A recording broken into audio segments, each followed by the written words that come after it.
The 19th century was the time of great inventors and great inventions. Along the way, Thomas Edison became one of the best known and most admired inventors in history. Nikola Tesla is arguably less well known. Only recently has he attracted renewed attention, thanks in part to the electric car company that bears his name.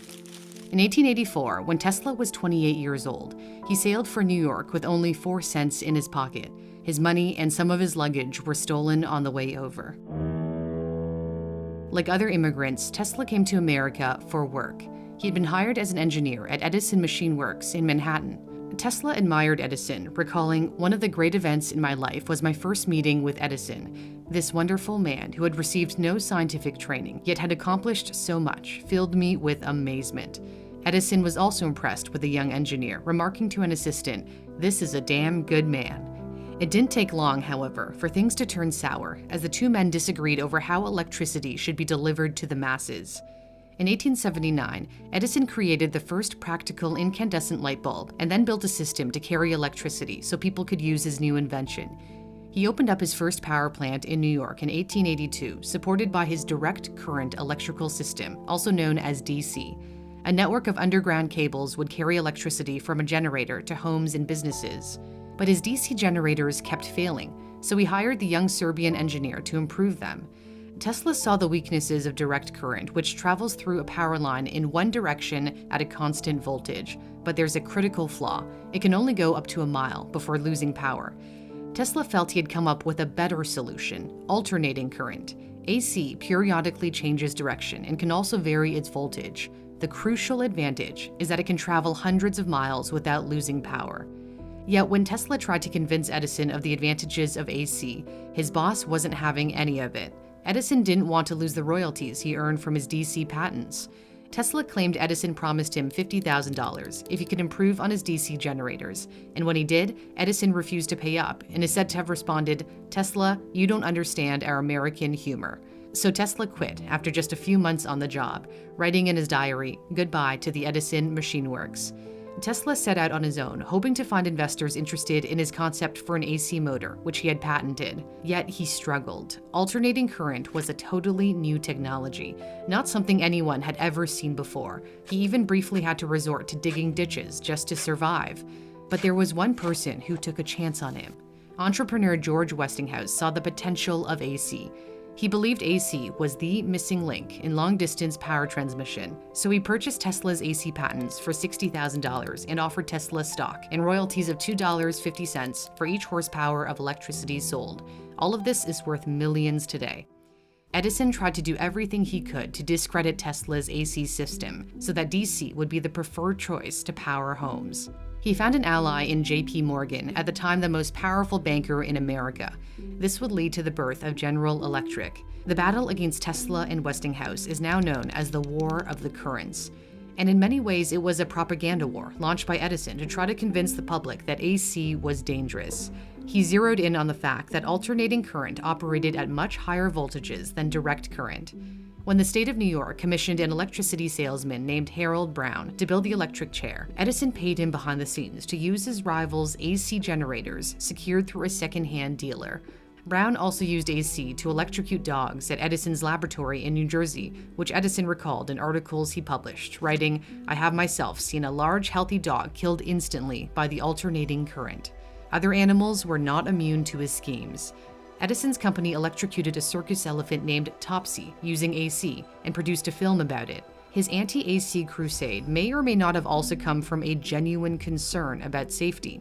He wrote a letter warning the president of his electric light company of the danger of AC, declaring, "Just as certain as death, Westinghouse will kill a customer within 6 months after he puts in a system of any size." Sure enough, there were several accidental deaths due to the high voltages of AC in the late 1880s in New York and several other cities.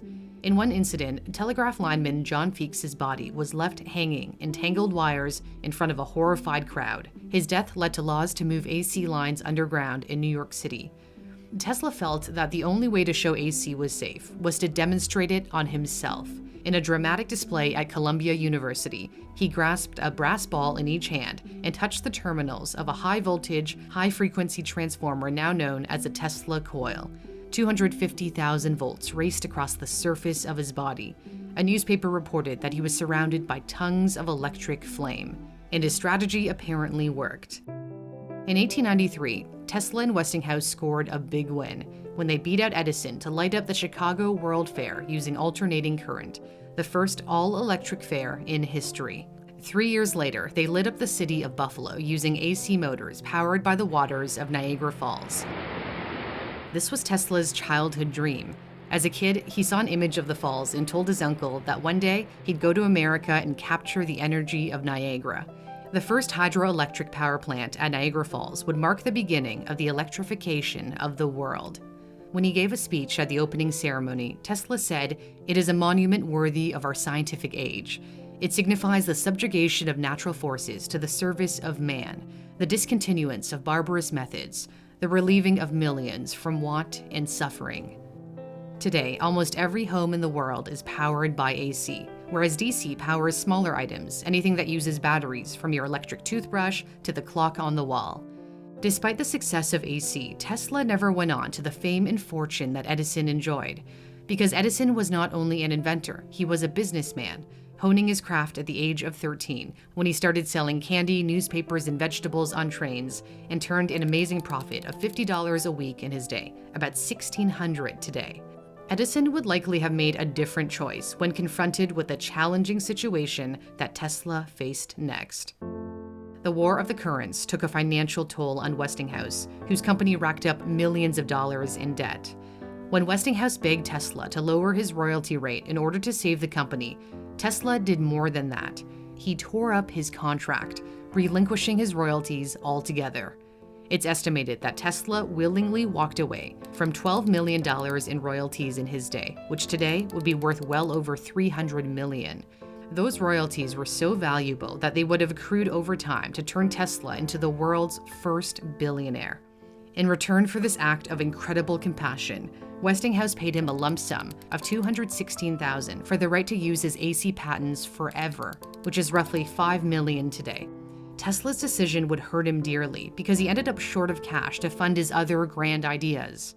He had discovered that his powerful coil made it possible to send and receive radio signals. But in 1895, a fire broke out at the building housing his New York lab as he was about to transmit a signal 50 miles to West Point, New York. The blaze destroyed everything: his models, designs, notes, and tools. The timing was terrible because Italian inventor Guglielmo Marconi was also developing radio in England, sending Morse code-based signals.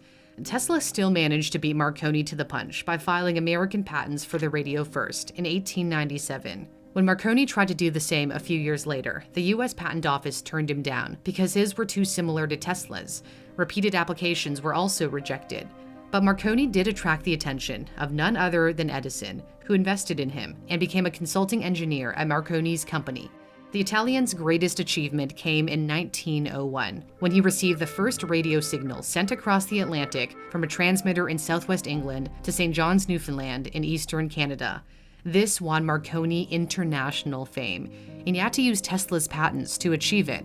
But Tesla didn't mind. When one of his engineers said, "Looks as if Marconi got the jump on you," Tesla replied, "Marconi is a good fellow. Let him continue. He is using 17 of my patents." Unfortunately, no patent is truly safe. In 1904, the Patent Office decided inexplicably to rewrite history by awarding Marconi a patent for the invention of the radio, reversing its earlier decisions. It gave no reason, but it didn't hurt that Marconi had the financial backing of Edison and other influential people.